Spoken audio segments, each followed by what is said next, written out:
Hey everyone! Tonight, we're stepping onto a shipyard where legends were forged from fire and where the sea began holding its breath. This isn't the story of one doomed ship. It's the story of three sisters, born of steel and steam, who were meant to rule the oceans, but instead became omens. Titanic, Olympic, Britannic. Names you've heard, fates you haven't. Before we get underway, feel free to like and subscribe if this kind haunting history speaks to you. Drop a comment.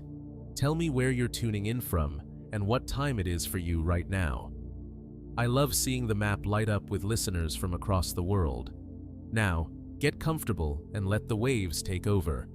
Because tonight, we're traveling back to 1911, to the shipyards of Belfast, where monsters of metal were being summoned, and where the future already knew what the world refused to hear. The world had not yet shattered. The Great War had not begun. The Titanic had not sunk.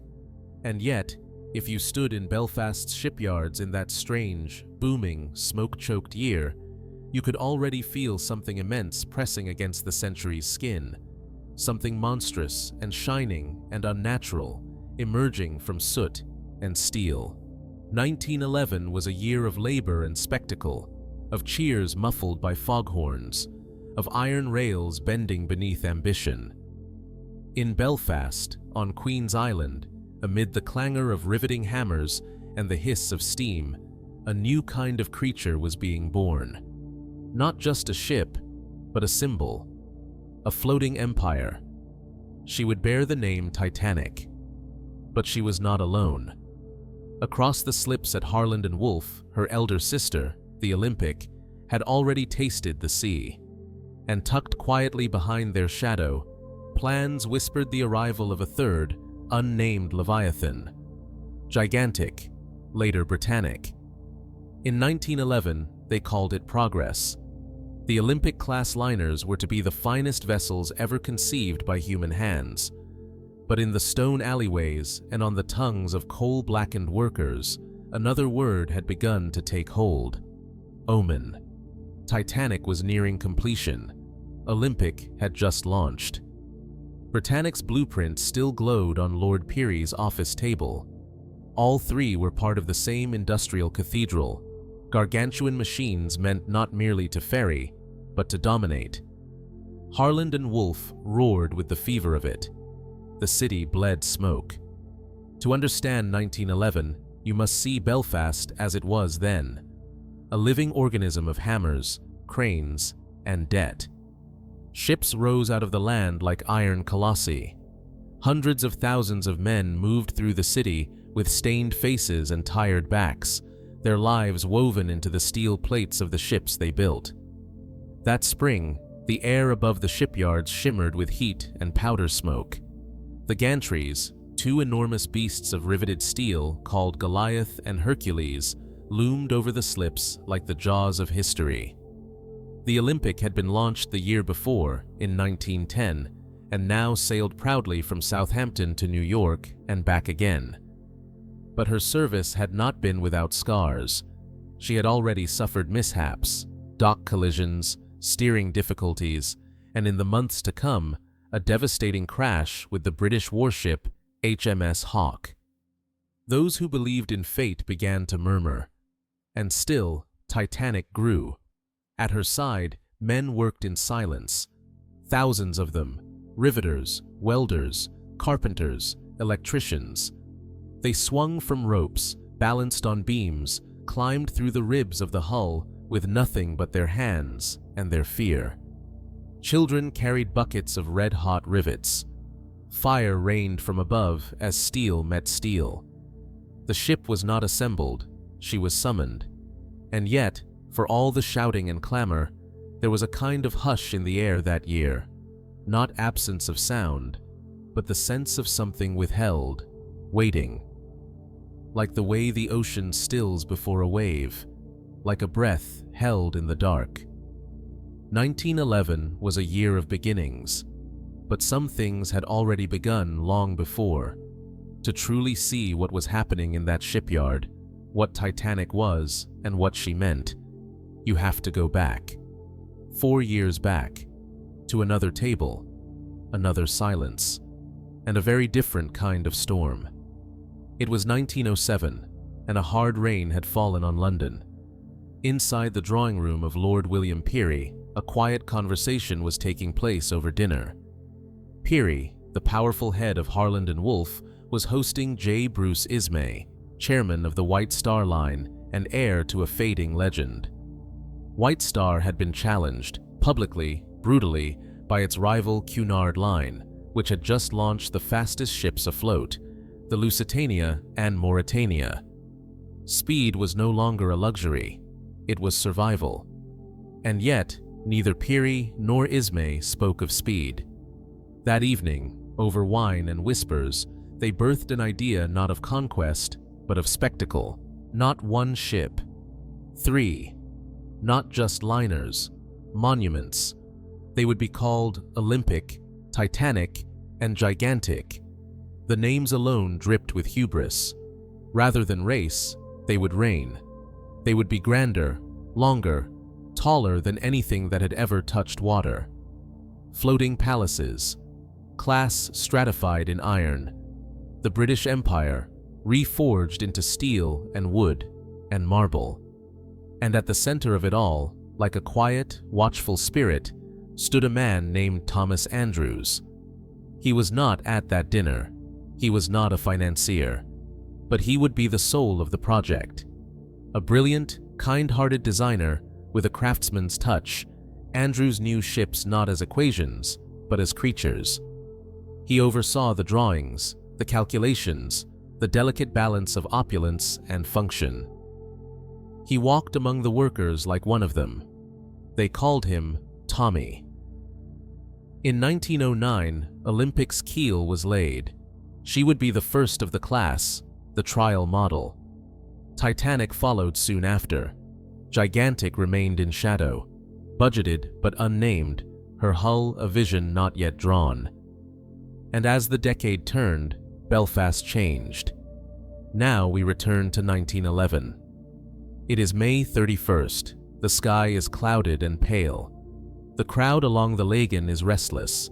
Somewhere inside a cordoned-off section of the slip, 22 tons of soap and tallow are being layered beneath Titanic's hull.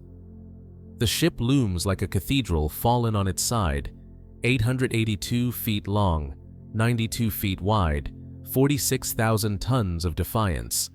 No champagne bottle will be broken. No clergyman will bless her. This is not superstition. It is procedure. But those in the crowd feel something strange anyway. 12:13 p.m. The final bolt is loosened. Titanic begins to slide. Slowly, then faster. The gantries tremble.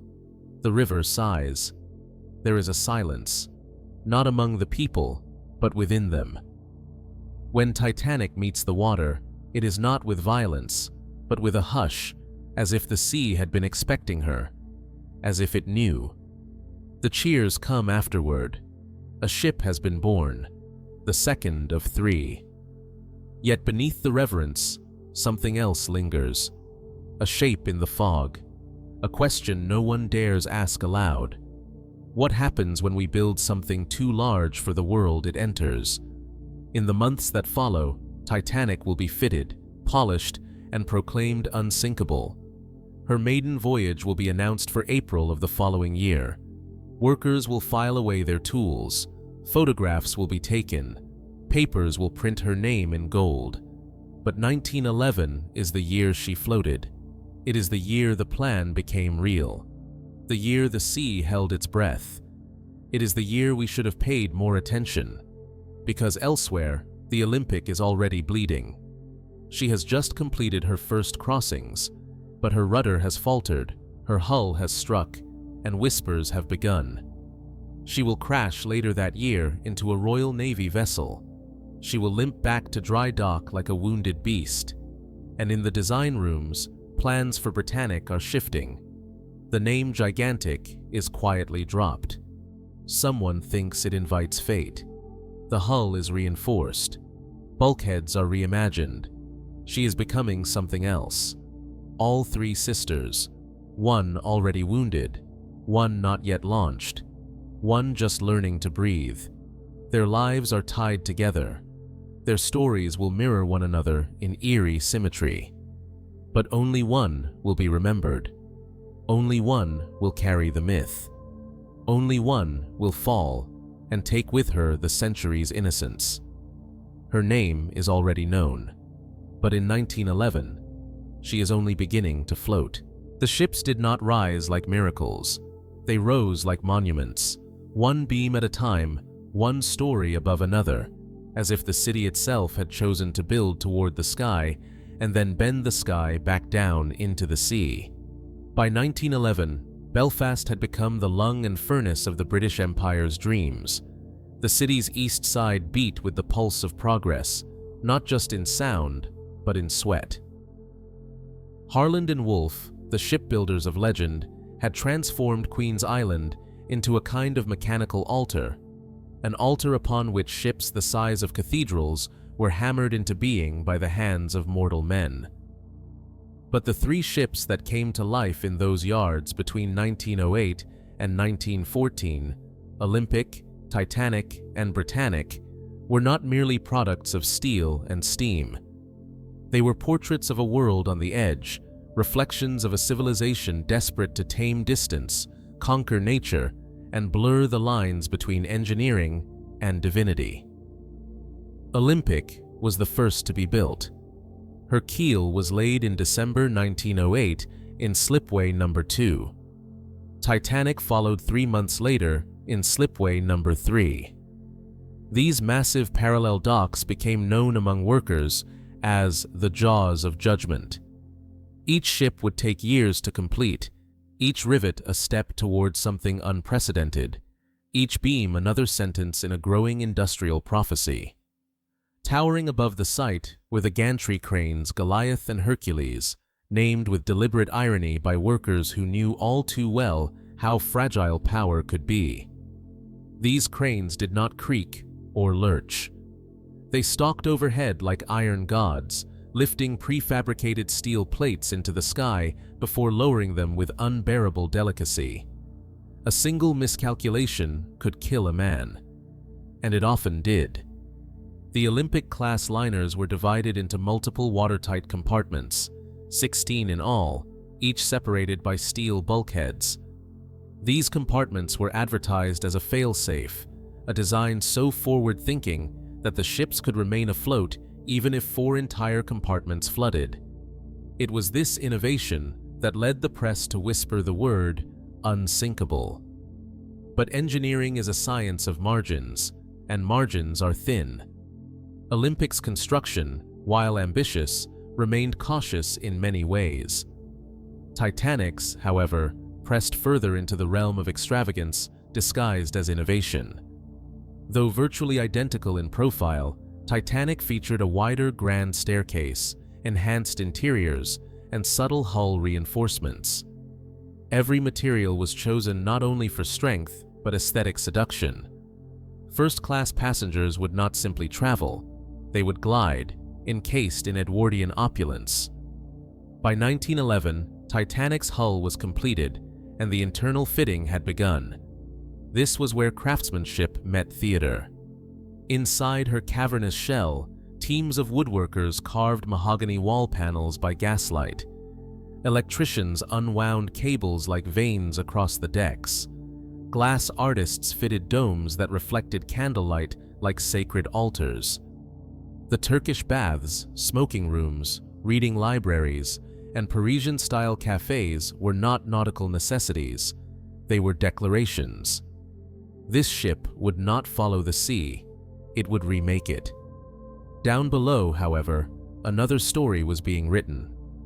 While White Star executives boasted about Titanic's first-class amenities, the men building her, the navvies, riveters, and heater boys, lived on rationed bread and stale beer. They worked 6-day weeks in filth, fire, and rain. Every shift meant risk. Their wages were modest, their safety equipment non-existent. A single missed signal could mean being impaled by a falling girder, or crushed by one of the plates they drilled into place. And still they worked. Because in 1911, to build ships was to hold the world in your hands. And to build these ships, the Olympic class, was to touch the sky. The work was not without cost. Harland and Wolff's records remain evasive on the exact death toll during Titanic's construction, but contemporary accounts estimate at least 8 confirmed deaths and dozens more serious injuries. Newspapers downplayed these events. A few articles mentioned an unfortunate incident or a fall from considerable height. But within the shipyards, these deaths became part of the fabric, silent, daily omens no one had the luxury to ignore. There were accidents during the fitting of Titanic's forward sections, especially near the boiler rooms, where temporary lighting systems had a habit of shorting out without warning. One worker was found crushed behind a bulkhead panel, his body discovered only after the ship's launch. Another, just 16 years old, was crushed by a cart hauling iron beams. His name was not recorded in the official launch speeches. The rivets themselves, over 3 million per ship, were a mixture of steel and wrought iron, and their installation was both art and agony. A 4-man team worked each rivet, the heater, usually a boy, the holder-on, and 2 riveters with heavy pneumatic hammers. In winter, the steel plates became so cold they burned the skin. In summer, the air filled with particles that seared the lungs. And still, there was pride. Among the workers, among the engineers. Not every job makes the world stop and look. These ships would make the world pause. The Olympic, already in service in 1911, had returned triumphant from her maiden voyages. Crowds lined the docks at Southampton and New York. She was lauded as the greatest ship afloat, praised for her steadiness and grace.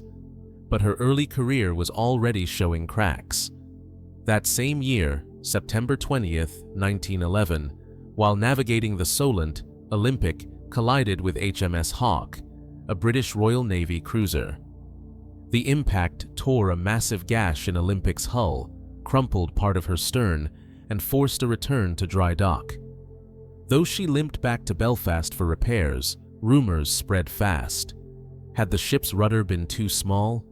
Had the sheer size of the vessel created a suction force that pulled the smaller warship into its path? Or was there something inherently untrustworthy in a ship that large? White Star dismissed the accident as unfortunate but fixable. Repairs began immediately. Some whispered that parts intended for Titanic were quietly transferred to Olympic, pushing Titanic's timeline back. A scandal, a secret, maybe even a switch. This was the origin point for one of the strangest, most persistent conspiracy theories in maritime history. The idea that Olympic and Titanic were somehow exchanged, that an insurance scam had been set in motion, that the ship which would later sink was not Titanic at all. There were no hard facts, just details. That Titanic's porthole arrangement changed shortly before sailing, mirroring Olympic's. That the interior layout matched Olympic more than Titanic's original blueprints. That Titanic's sea trials were unusually brief. But in 1911, the switch was not yet a legend. It was an itch, not yet scratched. Meanwhile, far from the noise of scandal, in the back offices of Harland and Wolff, engineers were fine-tuning the third sister, Gigantic. She was to be even grander than Titanic. Rumored at 1,000 feet long, with enough lifeboats for every soul aboard, her design was both a reaction to ambition and a subtle acknowledgement of unease. But the world was changing. Tensions in Europe were rising. Political assassinations, secret alliances, arms races. There was talk that the ship might never be finished for civilian travel at all. In private meetings, the name was changed. Gigantic became Britannic, a national name, a name of service. And with it came structural changes, a double hull, elevated bulkheads, increased safety standards. Britannic was being reimagined not as a floating palace, but as a vessel of endurance. A ship that could survive what her sisters could not. By the end of 1911, Titanic's fitting was nearly complete. Her interiors gleamed. Her engine rooms throbbed with restrained power. Test fires lit her funnels.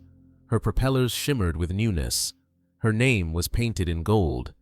And beneath it all, the workers began to leave. One by one, they walked down from the scaffolding. They took their last photographs. They told their families. They placed their hands against her steel sides and whispered, some joking, some solemn, some without knowing why. Because by 1911, the ships were no longer just machines. They were something older, something stranger. 3 sisters, built side by side, one already wounded, one nearly complete, one waiting, and the sea, forever watching. If Titanic became legend in her tragic death, Olympic became a mystery in her long and restless survival. For those who observed her closely, she always seemed a little wrong. Not cursed exactly, not haunted, but followed, shadowed, as though fate trailed her like a second funnel, just out of view, like an echo of doom she had narrowly outrun, but never quite escaped. By late 1911, as Titanic's interior fittings neared completion and finishing touches gleamed across her promenade decks, Olympic had already crossed the Atlantic multiple times. She was the firstborn of the White Star Line's audacious gamble. A floating palace engineered not merely to outmatch Cunard's Lusitania and Mauretania, but to redefine what the sea could carry and the world could expect. Olympic's launch in 1910 was a moment of triumph. Crowds swelled across the Belfast docks to watch her ease into the water, a steel leviathan casting its long silhouette over the Lagan River. She was majestic, nearly identical to Titanic, but born earlier and seasoned quicker. Her maiden voyage in June 1911 seemed to confirm it all. Smooth crossing, lavish praise. Admirers swooned over her hushed engines, her balanced glide, the grand staircase that rose like a cathedral's nave into light. But the sea has its own rituals, and it never bows quietly. In September 1911, Olympic collided with the Royal Navy's HMS Hawke off the coast of the Isle of Wight. The weather was calm, visibility clear. The two ships were navigating a channel when, inexplicably, Hawke, with a reinforced ramming bow, was sucked toward Olympic like a magnet. The collision tore a deep wound into Olympic's starboard side, gashing her above and below the waterline. Compartments flooded. Her steel groaned. And for the first time, the ship that had been praised for grace and strength returned to Belfast crippled. No passengers died, but the questions did. An official inquiry blamed Olympic's unprecedented size. Her immense bulk, the investigators said, generated a hydrodynamic suction that drew Hawke in despite efforts to avoid contact. It was a freak occurrence, a mechanical fluke, but it sent a ripple of unease through every corridor of Harland Wolff and White Star Line. The myth of invincibility had cracked. The cost of building giants was becoming clear. Olympic's repairs were immediate and costly. Workers were diverted. Resources that had been earmarked for Titanic were reallocated to patch her sister's wounds. As riveters returned to hulls, they thought complete, something shifted in the mood of the yard. There was urgency now. Panic, even. Pressure from above. Delays mounted. And the silence that had once surrounded Titanic's build grew more anxious. It was in this swirl of pressure, damage, and delay that a strange theory would later root itself, a theory as improbable as it was persistent. It was the idea that somewhere in those shadowed corridors, between Olympic's injuries and Titanic's rush to completion, a switch had taken place. The switch theory remains one of maritime history's most tantalizing conspiracies. Its claim is simple but staggering. that the ship which sank on April 15, 1912 was not Titanic at all, but Olympic, repainted and renamed. According to this theory, Olympic's collision with Hawke had caused structural damage so severe that she was no longer financially viable. The insurers had refused to pay out. The repair costs mounted. The White Star Line, already floundering under the weight of its ambitions, faced ruin. Then, a solution emerged, one born not of villainy perhaps, but desperation. Titanic, still unfinished but largely complete, could be modified. A few structural tweaks, a fresh coat of paint, interior fittings adjusted, lifeboat stations moved, nameplates replaced. Olympic would quietly become Titanic. Titanic would sail under her sister's name. And Olympic, dressed as her twin, would meet a deliberate end in the icy Atlantic, yielding a full insurance payout and saving the company. To most, it sounds preposterous, but the believers are meticulous. They cite the uncanny similarities between the ships and the superficial differences that could be easily changed. They point out that Titanic's sea trials, unusually brief, lasted barely a day, far shorter than Olympic's. They examine photographs, noting that the number and arrangement of portholes on Titanic's hull before departure seemed to align more with Olympic's configuration. There were changes to bulkhead designs, subtle shifts in layout. Some claim these weren't design upgrades, but masked identities. Then, there were the men who refused to board. Several seasoned officers declined their posts on Titanic's maiden voyage. Chief Officer Henry Wilde joined only at the last moment, replacing David Blair, who, in his rushed departure, accidentally took the keys to the locker containing the ship's binoculars. A small detail, perhaps, but one that would loom large in later retellings.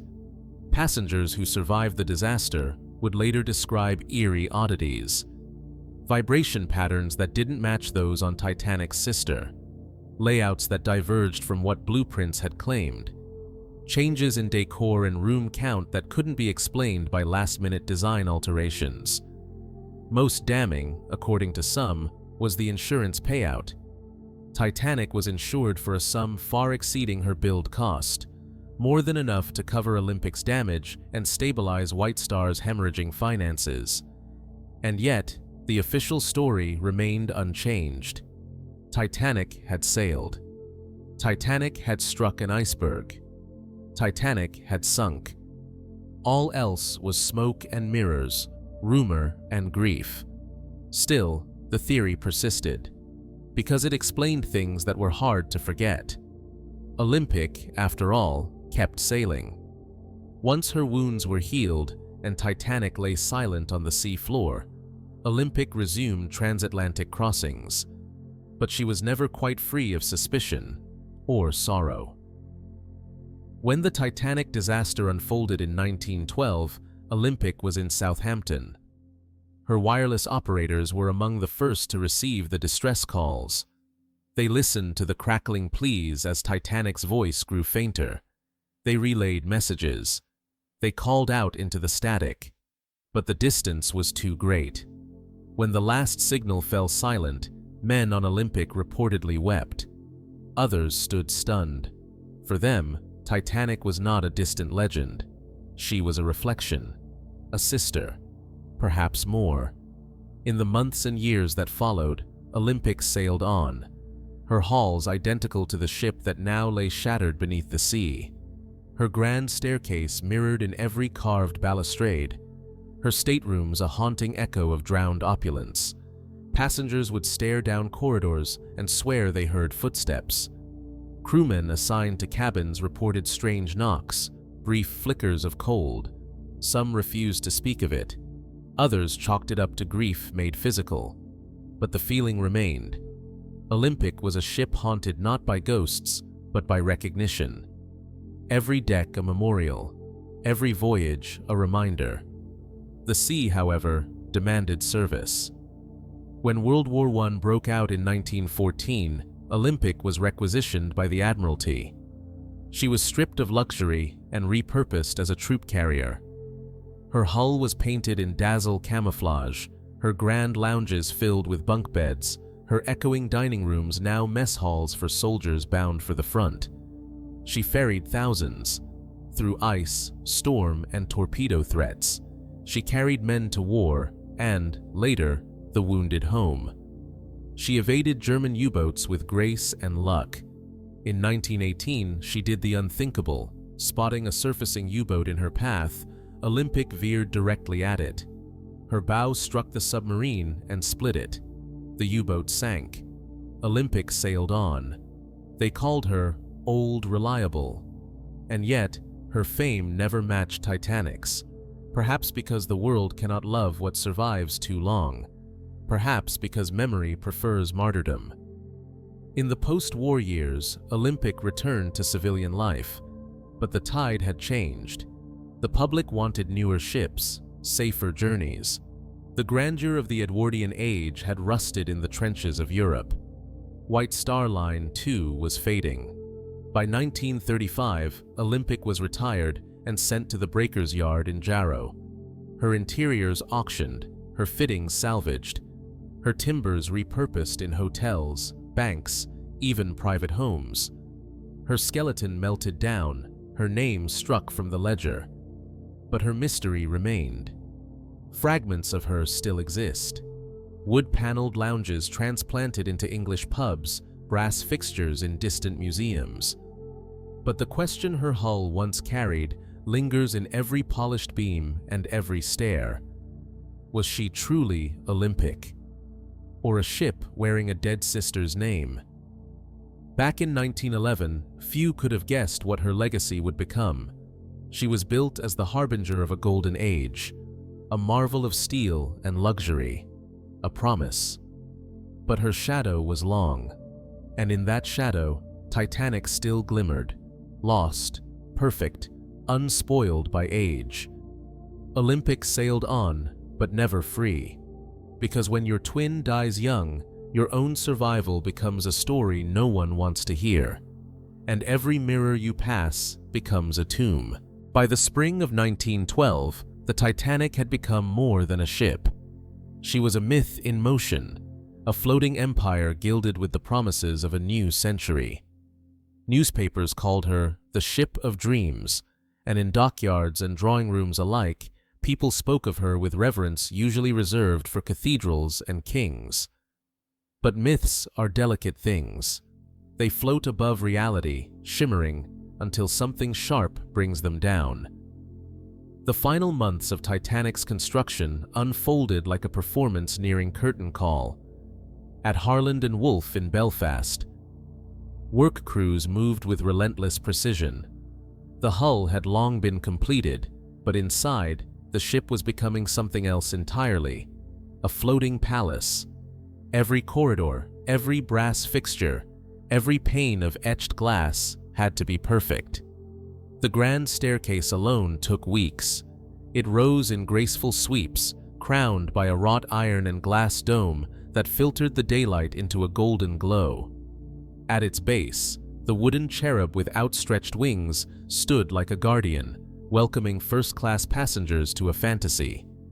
Elsewhere, artisans carved mahogany paneling by hand. Teams laid carpet imported from Axminster. Crystal chandeliers were hoisted with solemn care. Nothing aboard Titanic was done quickly, but everything was done beautifully. The first-class suites were more than rooms. They were expressions of status. The millionaire suites on B deck included sitting rooms, wardrobes the size of parlors, and bathrooms fitted with porcelain so white it seemed to glow. The decor ranged from Empire style to Louis XVI, with no two rooms exactly alike. Just below, in the Turkish baths, guests would pass from tepidarium to caldarium, soaking in tiled opulence more often found in palaces than on the sea. Mosaic walls shimmered beneath stained glass lamps. In the electric bath chamber, steam and silence mingled, and for a moment, the cold Atlantic might have seemed a distant rumor.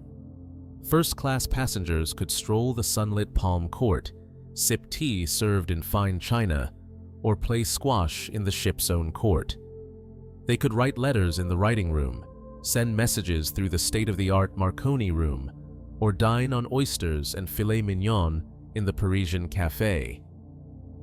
Titanic was not merely about travel, she was about transcendence. A hotel that moved, a fortress that floated. Yet the illusion depended on compartments, not just in steel, but in class. Second-class accommodations on Titanic were better than first-class on most other liners. Middle-class families and professionals enjoyed private cabins, libraries, and even their own dining saloon. It was a space of hopeful aspiration, a bridge between the old world and the new. Below them, deep in the bowels of the ship, was steerage, third class, the emigrants. Here, wooden bunks lined narrow rooms. Families of 6 or 8 shared cramped quarters with travelers from half a dozen countries. Languages collided. There was no private service, no ornate fixtures, but there was movement, passage, a future promised on the other side of the sea. Each class had its own staircase, its own deck space, its own lifeboat drills. But the iceberg would not ask for tickets. April 10th, 1912. Southampton awoke under a cool gray sky. Dock workers, sailors, wives, and children gathered along the quay as Titanic loomed above them. Her funnels stretched into the mist. Her hull, painted black with a cream-colored stripe and red waterline, dwarfed every building nearby. She looked less like a ship than a mountain in motion. Porters scrambled to load luggage. Coal dust floated in the air like a silent warning. The ship's crew moved with practiced calm, but among the workers on the ground, there was unease. A few turned away. A few crossed themselves. By mid-morning, passengers began to board. There was John Jacob Astor IV, one of the richest men in the world, stepping lightly beside his young pregnant wife, his face unreadable. There was Molly Brown, sharp-eyed and straight-backed, traveling without her husband.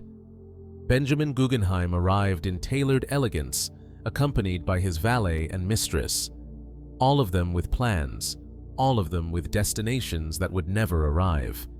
Alongside them came the less remembered.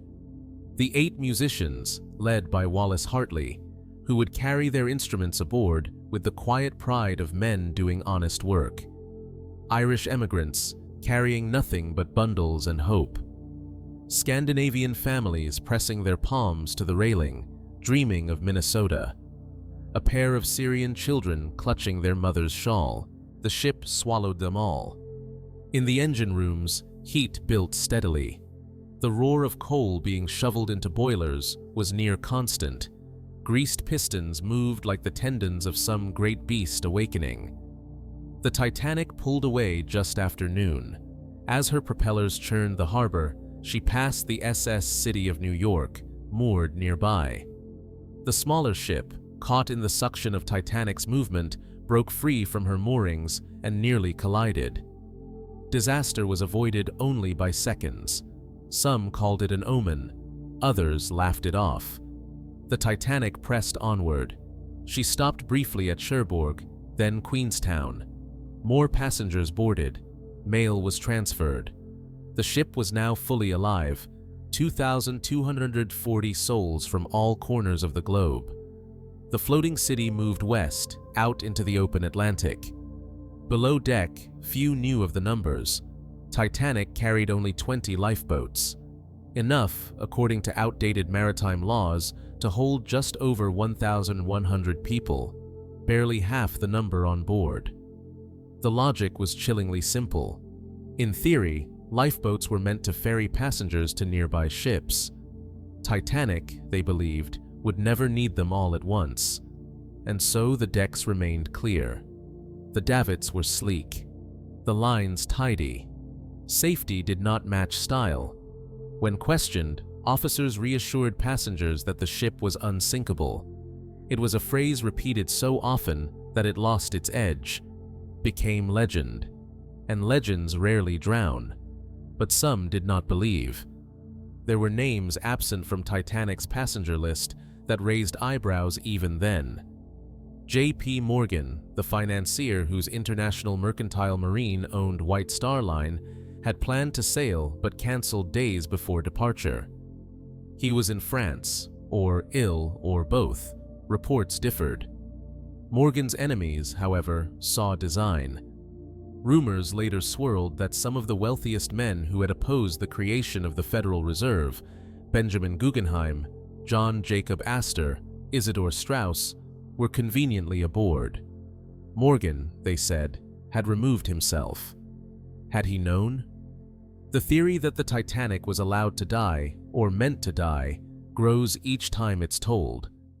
That a secret cabal orchestrated a disaster to eliminate resistance.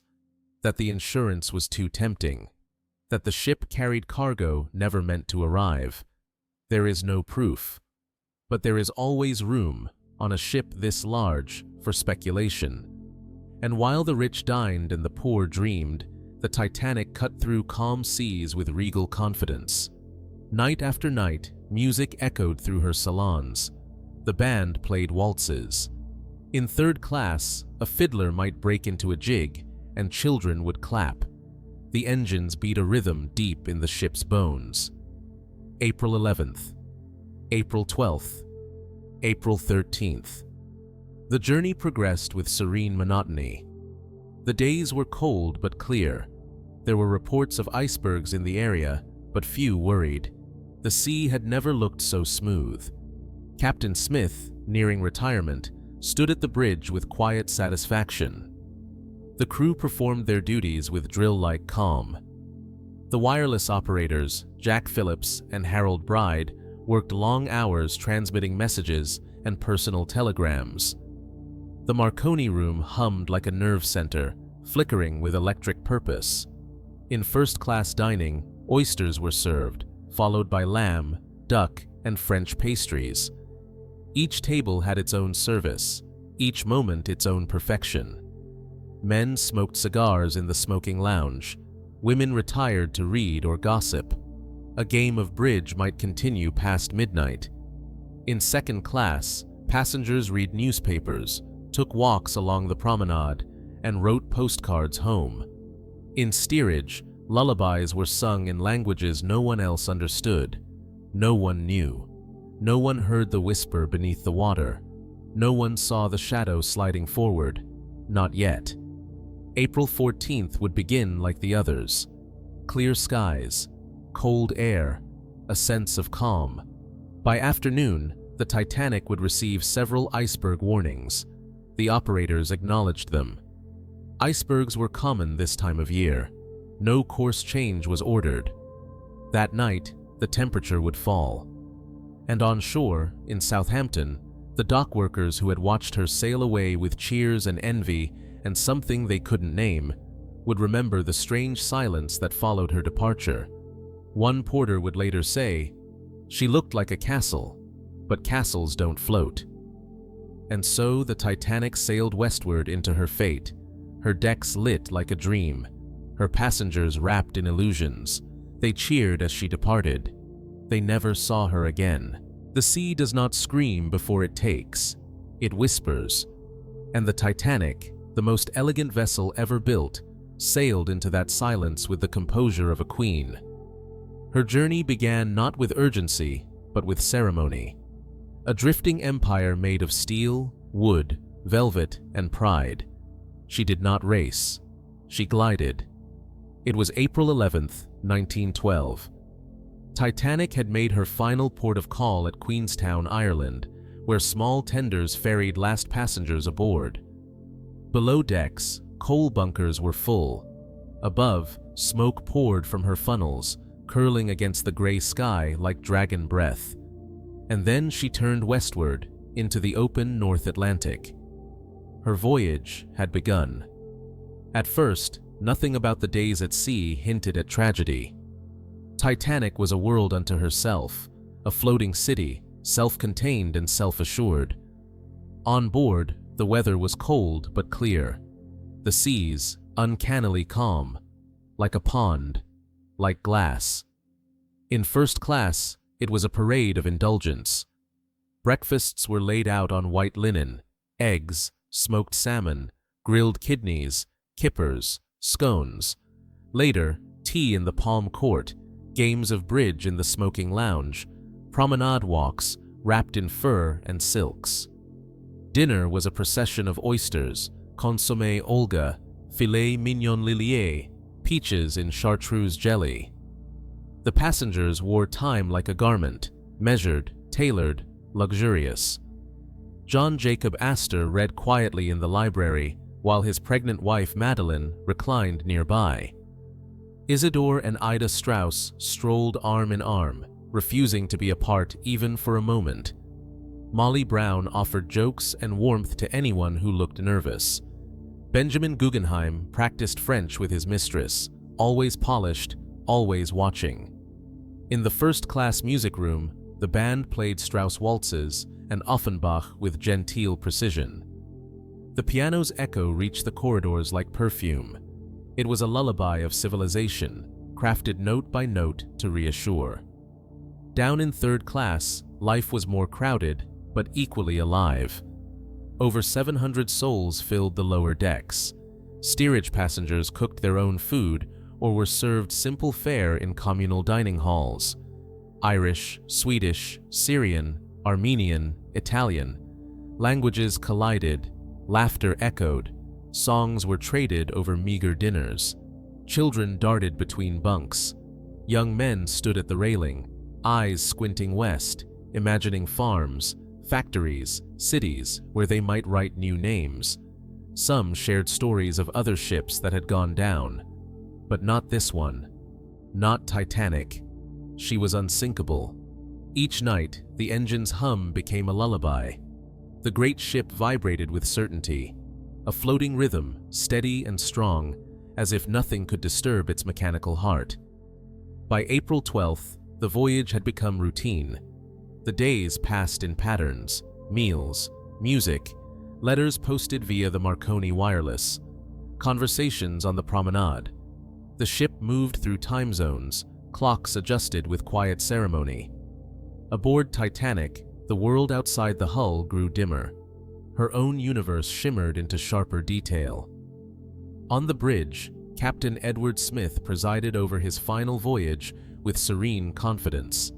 He had commanded the Olympic before her. Now Titanic, the crown jewel of his career. He dined with first-class guests. He inspected the charts. He trusted his ship. But subtle threads of tension began to stir. April 13th. The wireless operators received the first iceberg warning. The message came from the French liner La Touraine. Ice reported in latitude 42.3, longitude 49.9. The operators acknowledged the warning, but it never reached the captain. Wireless traffic was increasing. Titanic was receiving a flood of private messages from wealthy passengers. The Marconi operators, Jack Phillips and Harold Bride, were overworked, fatigued, and increasingly annoyed by non-official interruptions. The messages came in bursts, urgent and demanding. Businessmen requesting updates, socialites informing family of their grand voyage. That same day, another warning came, this time from the Coronia. Icebergs and field ice reported between latitudes 42 and 50. Again noted. Again passed to the bridge, or perhaps not. There were protocols, but in the noise, not all warnings were treated equally. By April 14th, the trickle became a flood. The Californian, a small cargo ship traveling nearby, sent word of ice in the Titanic's path. Later, the Mesaba sent a more detailed warning.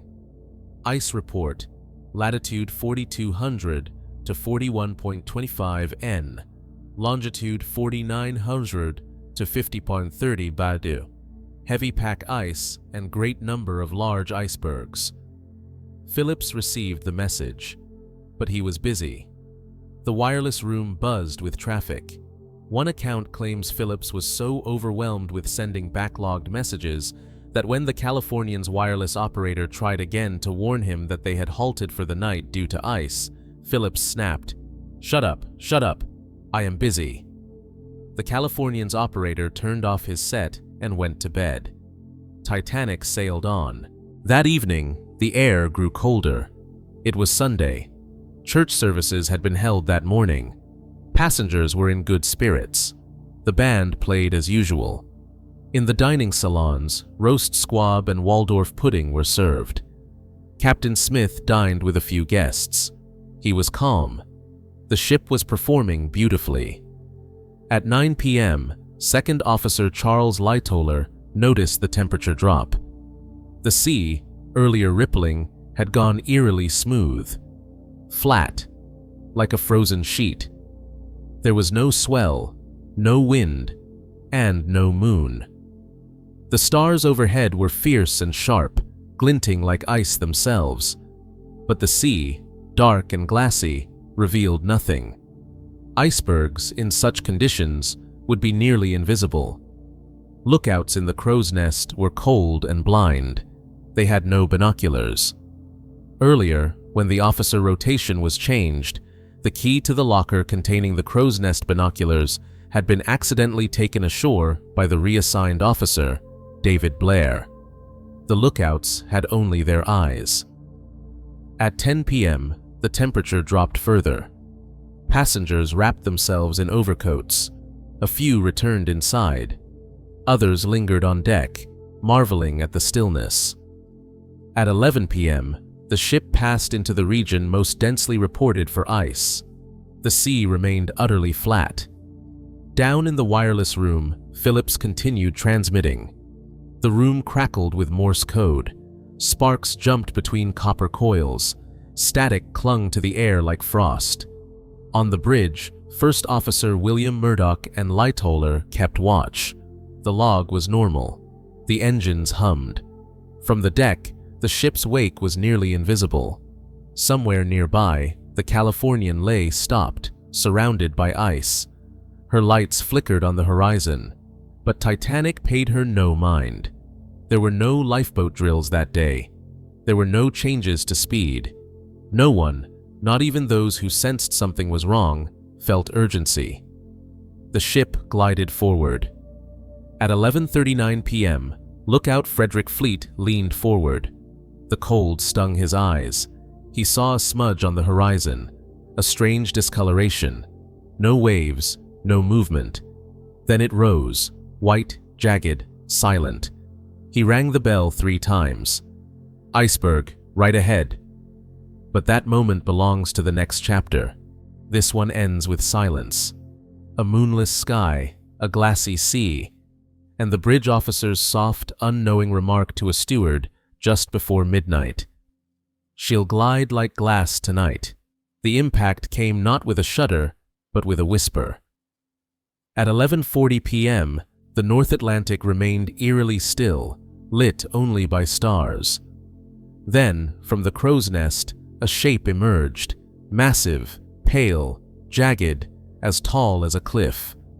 Lookout Frederick Fleet struck the warning bell 3 times and picked up the phone. "Iceberg, right ahead."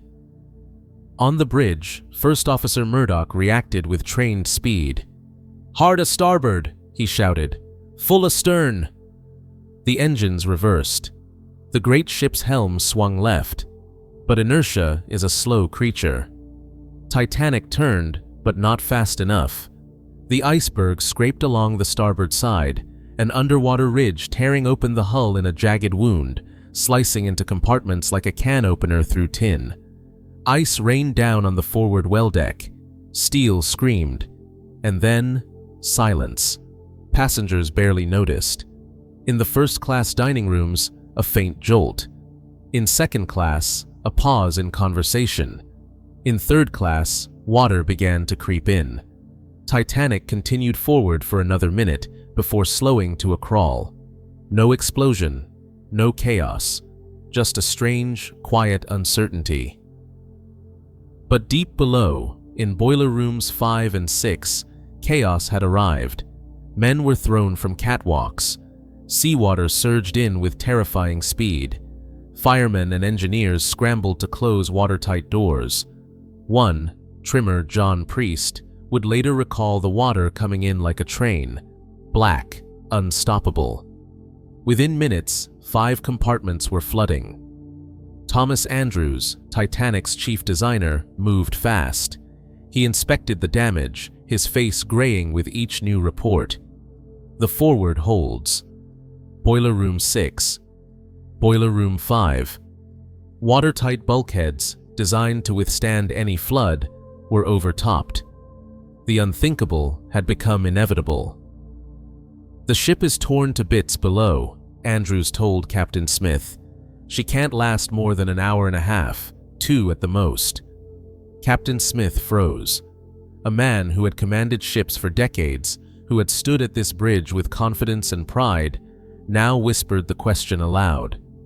"She's torn open, below the waterline?" Andrews nodded. The Titanic was dying. What followed was not a panic. At first, it was confusion. Officers tried to assess. Is she taking on water? Yes. Is it serious? Perhaps. Lifeboats were uncovered, just in case. But no general alarm was raised. Down in third class, passengers saw water and asked no one. Language barriers and locked gates kept them below. In first class, people asked if they should return to their rooms. A steward told a woman, "Just a precaution, madam." Captain Smith ordered the lifeboats prepared. A CQD distress signal was sent from the Marconi room. Wireless operator Jack Phillips tapped it out with urgency. CQD, position 41.46 N, 50.14 W. Then came a moment of chilling finality. Thomas Andrews entered the smoking lounge, calm but pale. He took a passenger aside. "Ladies must get what they can on," he said. "You have not an hour." The band was assembled on deck. They played light ragtime at first. Alexander's ragtime band, it's believed. Music to calm, to soften the edges. Titanic began to list. Lifeboats were swung out, unevenly manned. The order was women and children first. But many women hesitated. The ship didn't look like it was sinking. It was tilted, yes, but not drastically. The electric lights still shone. The decks were firm, and the lifeboats looked fragile by comparison. Cold, open, lonely. Some husbands said, "Go, I'll follow later." Others simply held their wives' hands and stood beside them. At 12:25 a.m., Lifeboat 7 was the first to be lowered. It held only 28 people, though its capacity was 65. As time passed, the urgency grew. Officers began to raise their voices. "Get in, this is no drill." Benjamin Guggenheim changed into his best evening wear. He was seen standing beside his valet, calm. "We've dressed in our best," he said, "and are prepared to go down like gentlemen." Molly Brown argued with an officer. "If there's room for more in that boat, you're putting them in," she snapped. Later, she would help row her lifeboat through the freezing night. Isidor Strauss refused to board while younger men were still on deck. His wife, Ida, refused to leave without him. "Where you go, I go," she said. They stepped back, arm in arm. By 1:30 a.m., the bow was deeply submerged. Water had reached the grand staircase. The electric lights began to flicker. In the Marconi room, Phillips and Bride continued to send signals. SOS was used now, a newer code. SOS, SOS, Titanic sinking by the head. They sent messages to the Carpathia, the Baltic, the Olympic. The Californian lay closest, but her wireless was silent.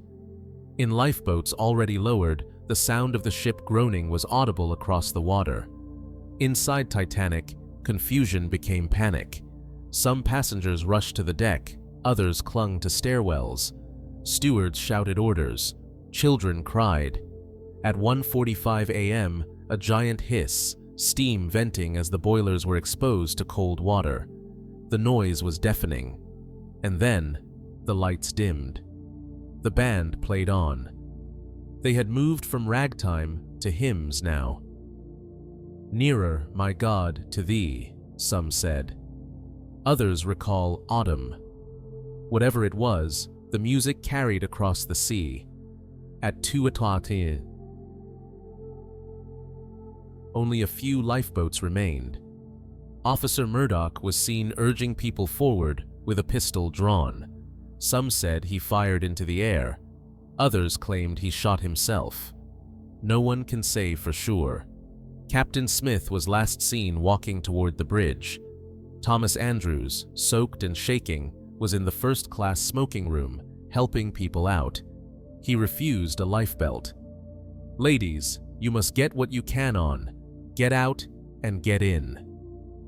At 2:10 a.m., the bow slipped under. The stern rose slowly, then violently. Furniture tumbled through the ship. People clung to railings. Some jumped. Others slipped as the deck became vertical. Then the lights flickered once, twice, then black. A groan unlike anything ever heard. And the Titanic broke. The stern lifted high, then fell. The front section plunged into the deep. At 2:20 a.m., the Titanic vanished. The sea was silent. And then it wasn't. Hundreds of voices screamed into the night. Lifeboats, scattered across the dark water, heard them. Some rowed back. Others hesitated, afraid of being swamped. In Boat 6, Molly Brown begged her officer to turn around. "There's room," she shouted. He refused. Of the 2,240 people aboard Titanic, only 705 would survive. The rest were left in the freezing water. Within 20 minutes, hypothermia claimed most. The night grew still again. At 4:00 a.m., the RMS Carpathia appeared on the horizon. Lifeboats rowed toward her with numb hands, frozen fingers. Children cried. Women wept. Some men sat in silence, unable to speak. At 8:30 a.m., the last lifeboat was recovered. The survivors looked back across the sea, but there was no ship, only stars and silence. The sea was silent, the stars unchanged, but the world had changed forever. Dawn broke on April 15, 1912, with a gray sky stretching over a cold, endless Atlantic. Where Titanic once glided in regal defiance of nature, there was now only empty water, broken deck chairs, and the hollow sound of lifeboats creaking on frigid swells. The RMS Carpathia arrived just after 4:00 a.m. and began the slow work of gathering the living. They came aboard shivering, dazed, salt-burned, and stunned into silence. Wet children cradled by strangers, elderly couples wrapped in whatever blankets could be found, a young steward weeping into his palms. Titanic's survivors were not victorious. They were not lucky. They were scarred. The Carpathia's crew gave them tea, dry clothes, soup, but no one could offer answers. Every passenger came with half a story: the sound of metal tearing, the scream of steam, the rise of the stern, and the final plunge. But no one could see the whole. Molly Brown took charge. She organized passengers, comforted the grieving, urged men to give up their cabins for children. Others simply sat. John Jacob Astor's wife, Madeline, was inconsolable.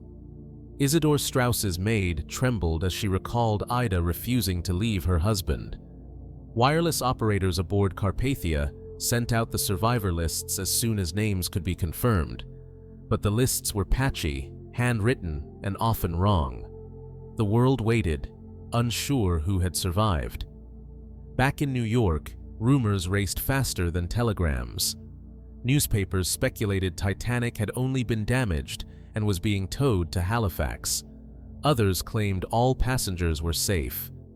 Crowds gathered outside White Star Line's Manhattan offices, some weeping in hope, others shouting in rage. The Carpathia docked in New York on the evening of April 18th. Rain poured as thousands gathered at Pier 54. Reporters shoved through the crowd, waving notebooks. Photographers snapped pictures as survivors disembarked, shielding their faces from the flash. Some limped. Others had to be carried. All wore the stunned, ghostly expression of those who had lived through the unthinkable. Almost immediately, the machinery of blame began to turn. The United States Senate, under Senator William Alden Smith of Michigan, launched an official inquiry on April 19th, just 4 days after the disaster. Titanic was a British ship, but many of her dead were American, and Smith moved fast. He wanted answers before White Star Line officials could flee. The hearings opened in New York's Waldorf Astoria Hotel and then moved to Washington, D.C. Over 80 witnesses were called, including surviving officers, engineers, stewards, passengers, and wireless operators.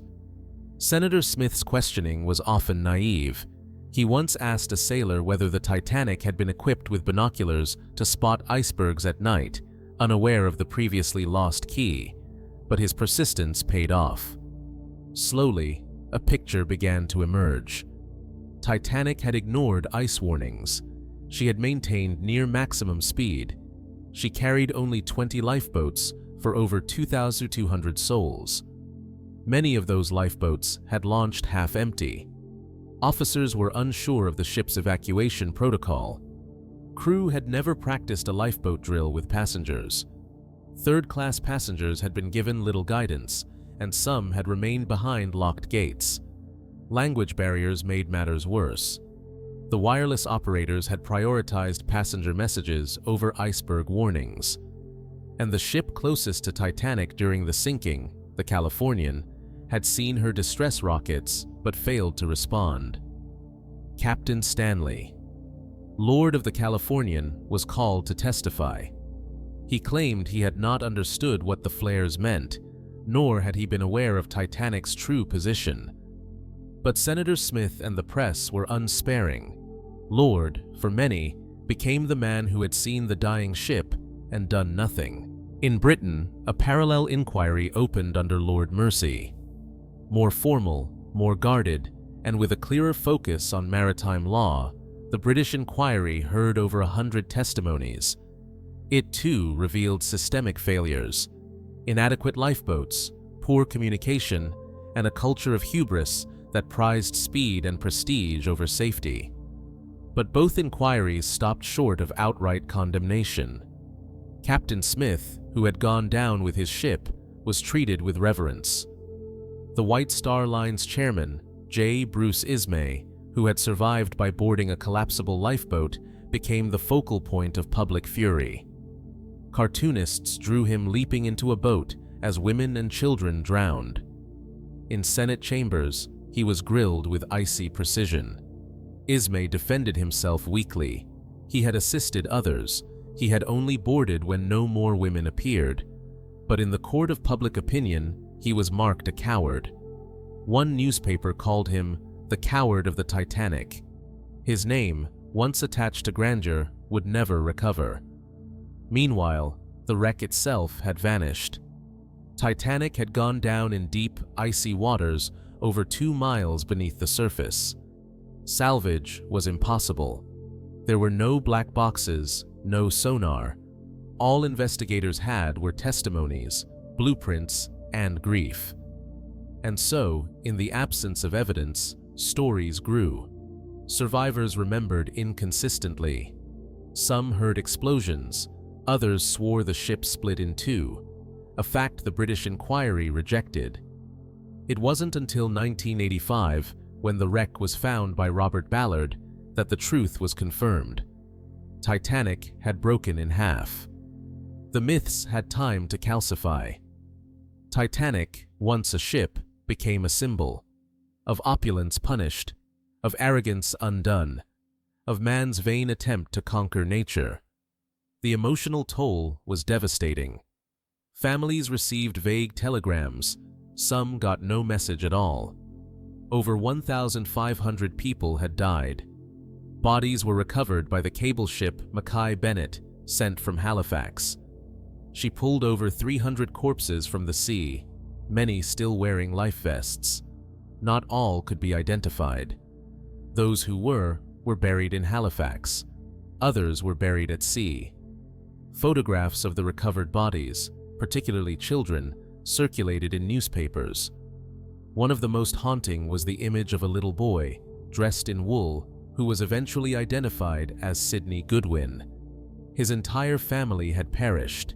He was buried in a white coffin, marked simply, "The Unknown Child." The grief, already unbearable, turned to rage. How could such a tragedy occur on the world's most advanced ship? Reform came slowly, but it came. The British and American inquiries led to major changes in maritime law. The International Convention for the Safety of Life at Sea, SOLAS, was established in 1914.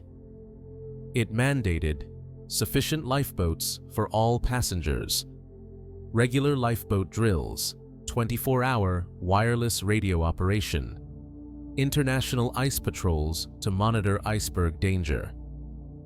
The Titanic's dead would not speak, but their legacy would shape every ship thereafter. The human stories endured longer than the policies. Survivors struggled to resume normal life. Many suffered from what today we would call PTSD. Harold Bride, the assistant wireless operator, walked with a limp for the rest of his life. He rarely spoke of that night. Eva Hart, a 7-year-old survivor, became one of Titanic's longest-living witnesses. Her voice grew firmer as the years passed. "People said she was unsinkable," she once said, "but she was only made of iron." Molly Brown would be called the unsinkable Molly Brown. She used her fame to advocate for women's rights and education. She never let the public forget what happened on that cold April night. And then there were those who faded. Men who had survived but carried shame. Women who lost husbands and children. Third-class families who arrived in New York with no money, no home, and a lifetime of nightmares. The Titanic Survivors Group gathered each year on the anniversary. But as decades passed, their numbers thinned, the voices dimmed, the world moved on. But the legend never died. Hollywood found it. Writers and poets obsessed over it. From the 1958 film A Night to Remember to James Cameron's 1997 epic, the Titanic became a stage for every human emotion: love, sacrifice, greed, terror, and grace. Each generation recast the story. Each era found its own meaning in the sinking. In the 1920s, it was seen as the death of Edwardian elegance. In the 1930s, a warning against capitalist excess. In the 1950s, a symbol of nobility in the face of doom. In the 1990s, a love story. And always, the iceberg waited. The Titanic's inquiries did not bring justice. They brought clarity. They exposed systems of class, of negligence, of silence. And perhaps that is the deeper truth of the Titanic. It was not sunk by ice alone. It was undone by arrogance, bureaucracy, and the belief that human hands could outbuild fate. It is the story of what happens when warnings are ignored, when safety is secondary to spectacle, when power goes unquestioned. The survivors lived with that truth. The dead whisper it still. The Titanic had become legend long before it was found. For over 70 years, it remained an absence, no grave, no monument beneath the sea. Only a ghost story passed between generations. But the ocean forgets nothing. And some refuse to forget the Titanic. The ship had vanished beneath the waves in 1912, swallowed by 12,500 feet of cold Atlantic silence. Experts believed she had broken in two. Others insisted she had sunk intact. Some argued she had simply crumbled. But no one knew. And for decades, no one could know. In the early years after the disaster, few dared to look. Technology couldn't yet peer into such depths. Titanic's resting place lay over 2 miles beneath the surface, at crushing pressures, in darkness where sunlight never reached. The location had only been roughly calculated. Still, rumors flickered. In the 1920s and 1930s, treasure hunters dreamed of raising the ship. Some believed gold lay in her vaults. Schemes were drawn up, filling the ship with ping-pong balls, liquid nitrogen, electromagnets. None ever materialized. By the 1960s, the ocean floor had become a frontier. New technologies, submersibles, sonar mapping, deep-sea cameras brought hope.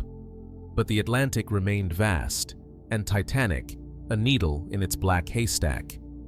Then came Robert Ballard. Ballard was a naval officer and oceanographer, obsessed with shipwrecks and mysteries. In the early 1980s, he proposed a mission to find Titanic using advanced sonar and unmanned submersibles. But the US Navy had other plans. They needed someone to locate 2 sunken nuclear submarines, the Thresher and the Scorpion. Ballard struck a deal. If he could locate the lost subs, he would be allowed to search for Titanic. In the summer of 1985, aboard the research vessel Nor, Ballard and his team began their secretive search. They used a towed sled called Argo, equipped with cameras that scanned the seabed. For days, there was nothing. Then, on September 1st, 1985, the screen flickered. A boiler, rusting, enormous, unmistakable. Moments later, a piece of railing. Then, a deck bench. Then, a section of hull. And finally, the bow, still proud, still eerily intact, buried in sediment, staring into the abyss. Titanic had been found. 73 years after she vanished, she had re-emerged, ghost-like, from the deep. The wreck lay in 2 main pieces, separated by over 1,600 feet. The bow section had plunged with force, but remained recognizable. Pitted, rusted, yet hauntingly preserved. The stern was a tangle of steel in ruin, collapsed inward by its own weight. Debris was strewn across a vast field: shoes, bottles, bed frames, chandeliers, luggage, even children's toys. The sea had become her grave. Ballard refused to take anything from the site. "This is a cemetery," he said. "Let it rest." But not everyone agreed. In the years that followed, salvage rights were contested. RMS Titanic Inc. was granted ownership over recovered artifacts and began a series of expeditions to raise items from the seabed: china, jewelry, furniture, even pieces of the hull. They were displayed in traveling exhibitions. Millions came to see them. A perfume bottle that still held its scent, a pair of gloves, a letter never mailed. But controversy brewed. Some called it grave robbing, others called it preservation. The question lingered: should the past be touched or left to drift in silence? The discovery of the wreck reignited Titanic's myth in global consciousness. Documentaries multiplied. School children studied her. Museums dedicated entire wings. Artists, musicians, and poets returned to the story, now with images from the deep to haunt their words. The ship became a paradox, more alive in memory than she ever was in motion. And then, in 1997, a new chapter was written. James Cameron's film, Titanic, fused romance with realism, using real dive footage of the wreck intertwined with fictional characters. It became a global phenomenon, winning 11 Academy Awards and reintroducing the ship's story to a new generation. Cameron himself became obsessed. He returned to the wreck repeatedly, using deep-diving submersibles and high-definition cameras to capture every detail. The real ship became inseparable from its cinematic ghost. For many, the film's opening scene, where the camera drifts through Titanic's sunken corridors, was the first glimpse of the real wreck. The past had never felt closer, but time is relentless. The wreck is dying. In the decades since its discovery, Titanic has continued to deteriorate. Bacteria and ocean currents have eaten away at the steel. Hull plates collapse. The crow's nest has disappeared. The captain's bathtub, once an iconic image, is now gone. Marine scientists warn, within a few decades, the wreck may vanish entirely. And so, missions have increased. In 2019, a new expedition captured detailed 3D scans of the site. Virtual models now allow people to explore the ship without disturbing it. But each dive is a reminder, the clock is ticking. Titanic is not immortal, and yet her story is. She is studied not just for her tragedy, but for her architecture, her human stories, her warnings. For how she mirrored the world that built her, divided by class, drunk on progress, blind to danger. Every rivet, every hallway, every staircase tells of a civilization that believed in its own invincibility. In Titanic's first-class cabins, opulence. In third class, hope. On the bridge, hubris. And below, in the boiler rooms, the forgotten men who kept her alive. The wreck is layered with meaning, as a cautionary tale, a time capsule, a memorial.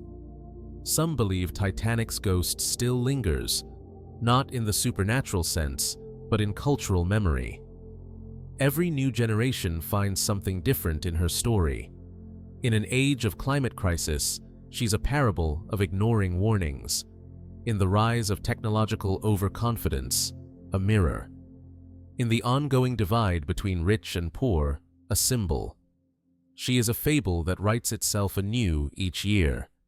A single iceberg, a missed signal, a locked gate.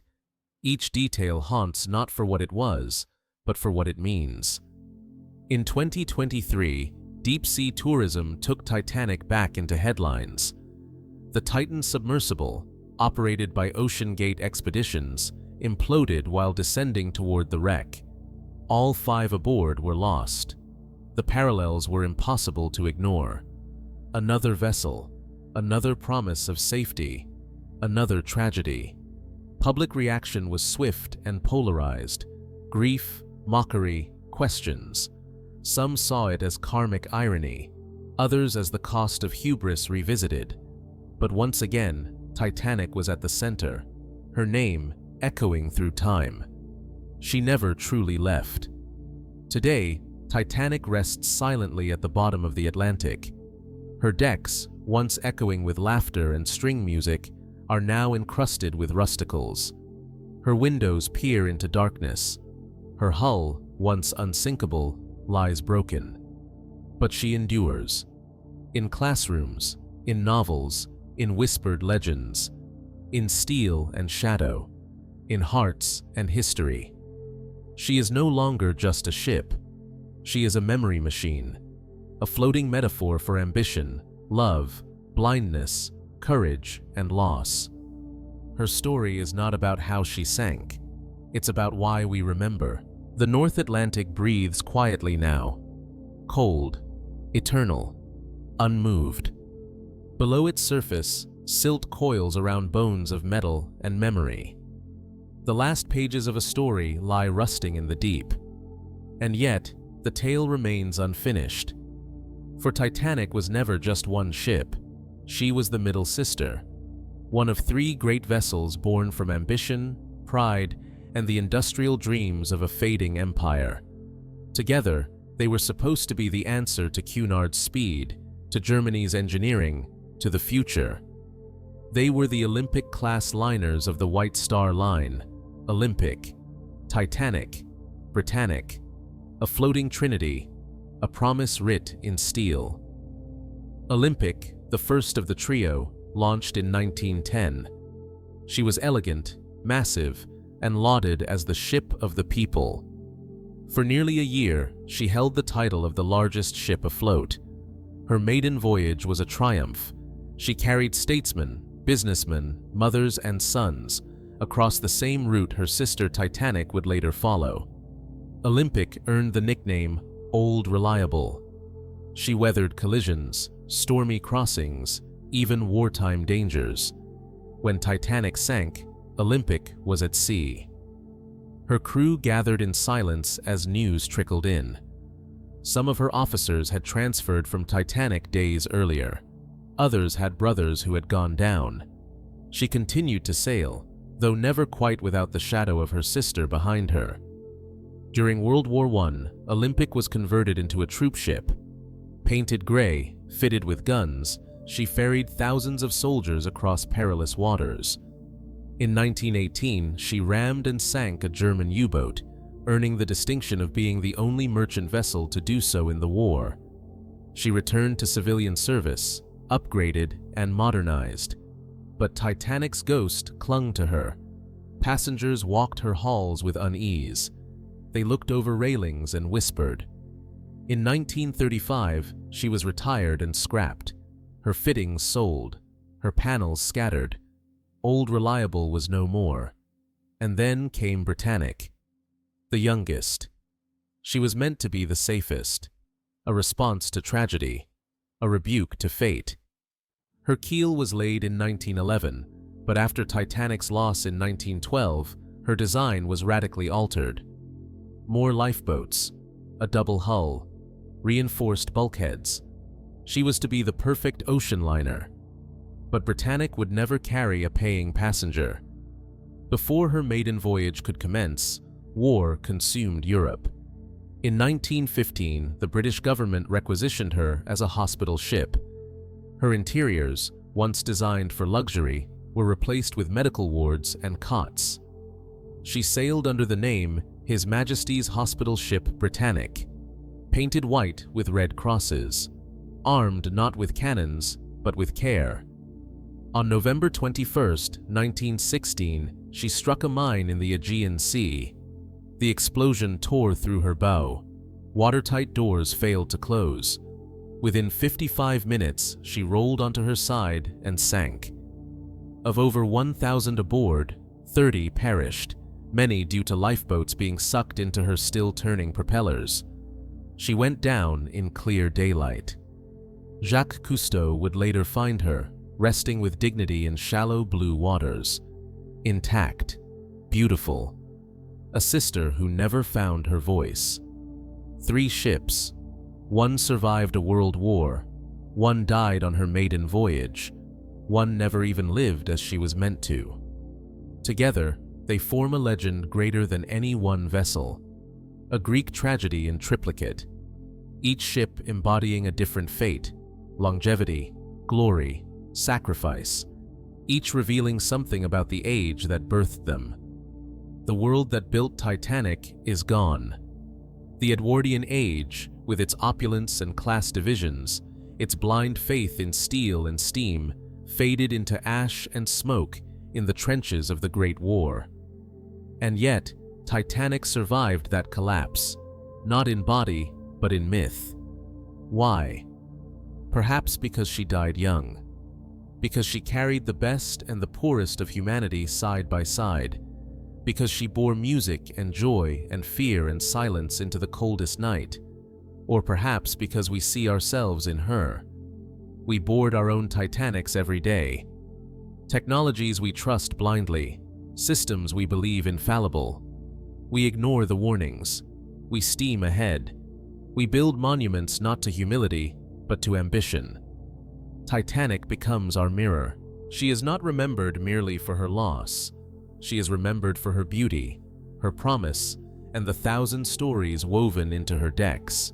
The engineers who stayed below to keep the lights burning, the band who played as water licked the instruments, the mothers who gave up lifeboat seats, the lovers who clung to each other, the children who didn't understand.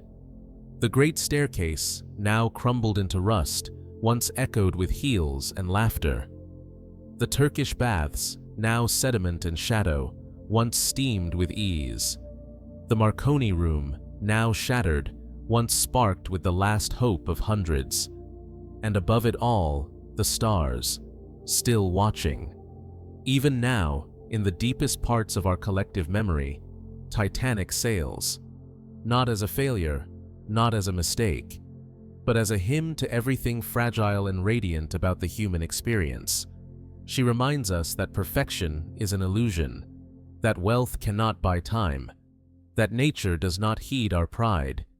And yet, she also reminds us of grace, of the unspeakable courage shown in those final hours, of quiet acts of dignity, of human hands reaching for one another, even in the cold. The story ends not with the iceberg, not with the inquiries, not even with the wreck. It ends in the silent space where memory becomes myth, where the ship that never completed her journey now travels forever, in books, in film, in dreams. She is the ship that sails not across oceans, but through time. In some future, long after all who remember have gone, she may be forgotten again. The rust will finish its work, the sea will close, but for now, we remember. We light a candle for the Olympic, the elder who endured. We lower our heads for the Britannic, the healer undone. And we close our eyes for Titanic, the dream that drowned but did not die. Somewhere, still, she moves through starlit water, her lights aglow, her decks alive, unaware, unhurried, unsinkable.